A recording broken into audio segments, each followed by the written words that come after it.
Merci bien. Nous venons de procéder à la cérémonie d'ouverture officielle de la 32e session de l'Assemblée générale des sociétés d'État et des établissements publics de prévoyance sociale.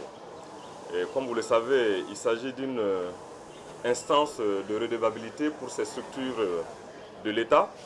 qui ont été créées par l'État pour mener des missions dans des secteurs stratégiques au profit donc des populations. Il s'agit à travers cette session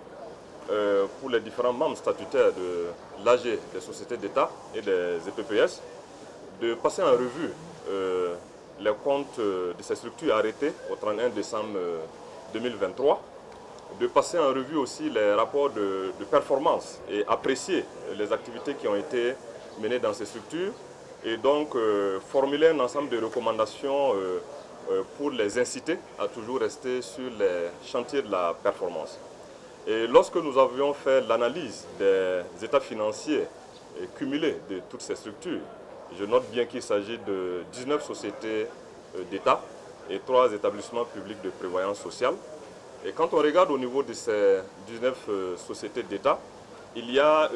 des progressions positives qui ont été constatées. En fait, lorsque vous regardez le chiffre d'affaires cumulé a progressé de plus de 12% en s'établissant à plus de 1900 milliards de francs CFA. La contribution de ces 19 sociétés au budget de l'État a aussi progressé pour représenter autour de 20% des recettes de l'État en s'établissant à plus de 589 milliards de francs CFA. Quand vous prenez aussi les 3 EPPS, au niveau donc des total bilan, vous aviez des améliorations importantes qui ont été constatées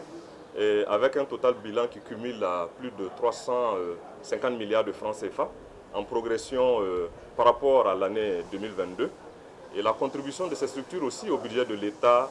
cumule à plus de 2 milliards de francs CFA, donc une amélioration aussi constatée par rapport à la session précédente de 2022.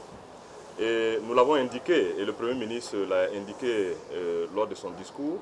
ces sociétés d'État qui ont été créées par l'État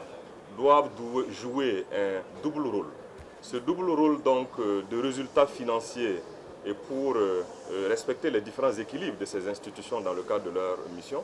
mais ce rôle fondamental de service public aussi à l'endroit donc de la population. Et il y a un troisième rôle que nous ajoutons, qui est un rôle traditionnel, qui est connu de tous, sur lequel nous voudrons insister. C'est leur contribution au grand chantier aussi de l'État, les grands investissements que l'État veut faire, dans le cadre donc, de la réalisation de certaines infrastructures qui puissent rendre des services publics pour le bonheur de la population. Et l'ensemble de ces points sont des points sur lesquels l'AG devra insister et aussi travailler à amener ces structures à toujours être sur des chantiers de performance et toujours produire des services publics de qualité, produire des résultats qui puissent